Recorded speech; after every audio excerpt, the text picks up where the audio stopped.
यहाँ पर सारी जानकारियाँ सही दी जाती है, फिजूल का वक्त बर्बाद नहीं किया जाता है। हमारे बहुत सारे परिजन वर्षों से मानसिक साधना माला जप कर रहे हैं, लेकिन हमेशा उन्हें निराशा ही मिलती है।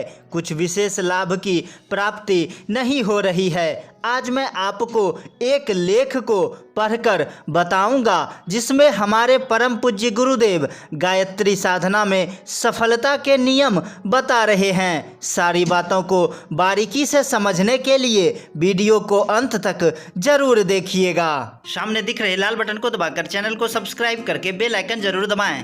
आपको तो पता ही है कि परम पूज्य गुरुदेव ने अपने तपोबल से इतने बड़े गायत्री परिवार की नींव रखी। हमारे बहुत सारे गायत्री परिजन गुरुदेव से मिले हैं। क्या आप भी उनसे मिलना चाहते हैं, बातें करना चाहते हैं? आगे चलकर आपको बताऊंगा कि वर्तमान समय में कैसे उनसे मिला जा सकता है। आपके बहुमूल्य समय को गवाए बिना शुरू करते हैं आज का विशेष वीडियो।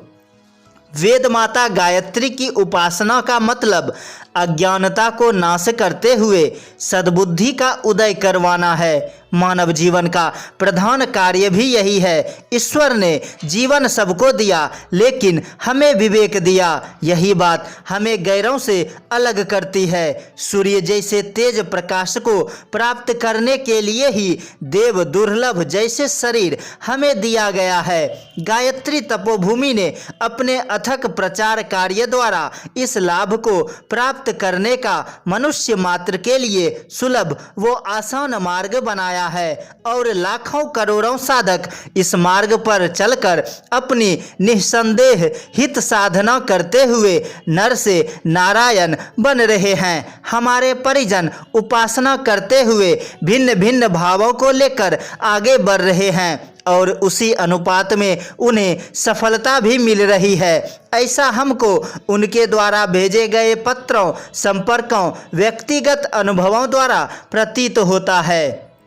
अपनी बातों को आगे बढ़ाते हुए परम पूज्य गुरुदेव कहते हैं कि हमारे कुछ विशेष परिजन हैं जो 2-3 वर्ष गायत्री साधना करते ही निराशा का भाव प्रकट करते हैं। ऐसे परिजनों के लिए गायत्री साधना के संबंध में कुछ ऐसे संकेत देना चाहते हैं जिनसे अल्पकाल में ही साधना में सफलता मिल सकती है। हर कार्य करने से पहले उसका उद्देश्य निश्चित कर लेते हैं। ठीक उसी प्रकार साधना करने से पहले उसका उद्देश्य निश्चित कर लेना होता है। बिना उद्देश्य से कार्य करना अज्ञानता वो पागलपन ही है।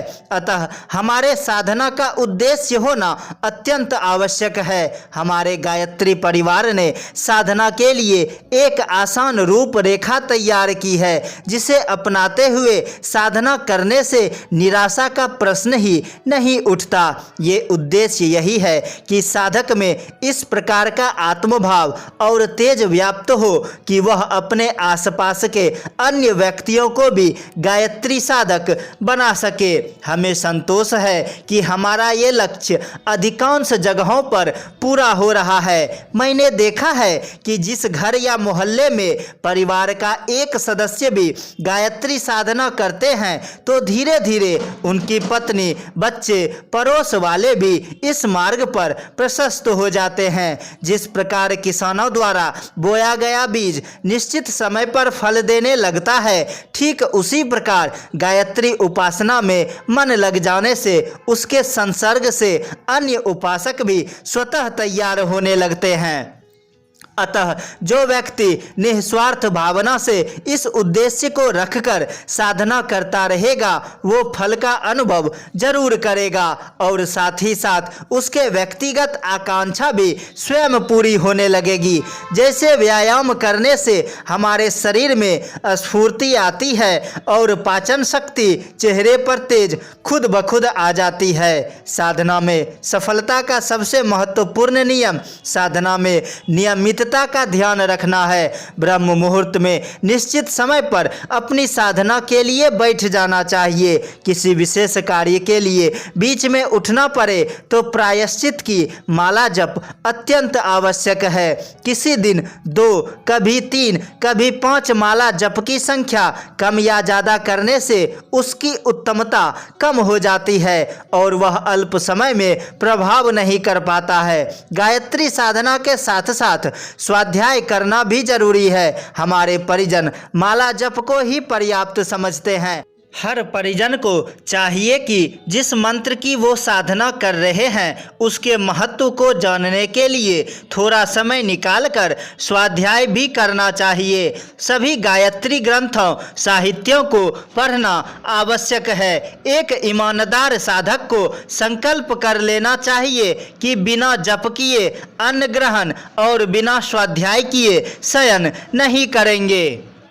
इन गायत्री ग्रंथों के बातों पर उठते बैठते चलते फिरते चिंतन मनन करना चाहिए। गायत्री साहित्यों के बातों को अपने जीवन में उतारने की कोशिश करते रहना चाहिए। तीसरी महत्वपूर्ण नियम है गायत्री साधना वो दान। गायत्री साधना में सिर्फ जप वो पारायण करते हुए भी यदि साधक में कोई विशेषता दृष्टिगोचर नहीं होती तो उसका मुख्य कारण साधना के साथ दान व त्याग का अभाव होता है। पेड़ पौधे ग्रहण करने के बाद फल देते हैं, ठीक उसी प्रकार प्रकृति का नियम है ग्रहण के बाद त्याग। जो ऐसा नहीं करता उसकी शक्तियां मंद पड़ जाती है।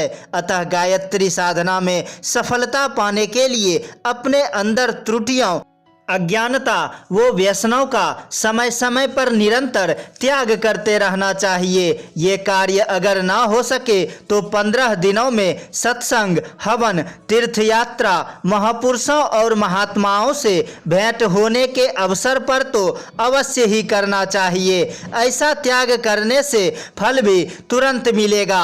जैसे बिना पैसों के बाजार में सामान नहीं मिलता, ठीक उसी प्रकार बिना व्यसनों के त्याग के गायत्री साधना के दिव्य गुण प्राप्त नहीं होते। गायत्री साधना करने के बाद हर साधक को प्रतिदिन न्यूनतम पैसे एक अलग डब्बे में रख देना चाहिए, जिसका उपयोग सिर्फ गायत्री के प्रचार प्रसार के लिए ही करना चाहिए। उसी प्रकार बहनों को एक मुट्ठी चावल या घी गायत्री प्रचार प्रसार के लिए अलग रख देना चाहिए। इस परंपरा को आगे बढ़ाने के लिए आप अपने घर के बच्चों को भी पॉकेट मनी से दान देने के लिए प्रोत्साहित कर सकते हैं। ऐसा करने से वो दान के महत्व को भी समझेंगे। आप हर माह अपने वेतन से अंश दान निकालकर माला, गायत्री चालीसा भी बंटवा सकते हैं। यह गायत्री शक्ति पीठ को मासिक अंशदान भी दिया जा सकता है। सबसे बड़ी बात है कि जो युग निर्माण योजना में समय दान करते हुए निंदा शिकायत सुन रहा है, सर्दी गर्मी को झेलते हुए जन जन में गायत्री माता के प्रति श्रद्धा जगा रहा है, गायत्री माता के हर कार्य में बढ़ चढ़कर हिस्सा ले रहा है, वही वेद माता गायत्री का सच्चा श्रवण कुमार कहला सकता है। इन सभी नियमों का एक ही गूढ़ रहस्य है कि निस्वार्थ भावना से गायत्री साधना करते हुए परम पूज्य गुरुदेव का कार्य करना। यह कटु सत्य है कि हर साधना त्याग में कहीं न कहीं स्वार्थ की भावना रहती ही है। कई परिजन ऐसा कहते मिल जाते हैं, लेकिन जो व्यक्ति निस्वार्थ भावना से साधना करेगा वही आत्मसुख व आत्मसंतोष पाएगा। ज़्यादातर देखा जाता है कि साधना करते ही परिजन गुरुदेव से मांगने लगते हैं। भीख मांगने पर भिखारी को भी बहुत कम ही मिलता है। गुरुदेव के युग निर्माण योजना रूपी दुकान में शामिल हो जाएं, लाभ ही लाभ मिलेगा। अंततः साफ साफ शब्दों में कहें तो गायत्री साधना के साथ साथ स्वाध्याय व सेवा करने से ही सफलता मिलेगी। मुझे पता है वीडियो काफ़ी लंबी हो चुकी है, सिर्फ आप यहाँ तक आए हैं तो तो निश्चित ही आप विशेष हैं। कुछ विशेष बातें सिर्फ आपके लिए। हमारे परम पूज्य गुरुदेव स्वयं महाकाल के अवतार हैं और उनका दर्शन कौन नहीं चाहेगा। उन्होंने कहा था कि मैं स्थूल शरीर से ज़्यादा सूक्ष्म शरीर के साथ अपने परिजनों के पास रहूंगा। क्या आपको पता है वर्तमान समय में हमारे परम पूज्य गुरुदेव इन 4 स्थानों पर निवास करते हैं। अभी हमारे आई बटन में जाएं, वहां एक वीडियो है गुरुदेव से मिलने के 4 स्थान। वीडियो देखें और आज ही अपने परम पूज्य गुरुदेव से मिलने का सौभाग्य प्राप्त करें। हमारे जीवन में बहुत सारी समस्याएं हैं, हर समस्या का हल है। अगर आपके जीवन से जुड़ी कोई भी प्रश्न है तो अभी कमेंट बॉक्स में जाकर पूछें। पूज्य गुरुदेव के सूक्ष्म उपस्थिति में आपके सारे सवालों का जवाब दिया जाएगा। अपना सलाह व मार्गदर्शन अपने युवा परिवार को जरूर दें। आपका युवा परिवार आपके हर सलाह का स्वागत करती है। वीडियो में कहीं भी त्रुटि है तो अभी कमेंट करके बताएं। उन त्रुटियों को अविलंब दूर किया जाएगा। वीडियो को कम से कम 5 गायत्री परिजनों को शेयर जरूर करें। जो भी बातें अच्छी लगी परम पूज्य गुरुदेव और जो बातें बुरी लगी हमारी अपना छोटा भाई समझकर क्षमा कर दें। वीडियो देखने वाले हर भाइयों बहनों वो गायत्री परिजनों के चरणों में सादर प्रणाम। मिलते हैं बहुत ही जल्द अगले वीडियो में। तब तक के लिए जय माँ गायत्री, जय गुरुदेव। बड़े चैनलों को सब सपोर्ट करते हैं, क्या आप अपने इस छोटे से युवा परिवार को सपोर्ट नहीं करोगे? सामने दिख रहे लाल बटन को दबाकर चैनल को सब्सक्राइब करके बेल आइकन जरूर दबाएं और स्क्रीन पर दिख रहे नेक्स्ट वीडियो को जरूर देखें।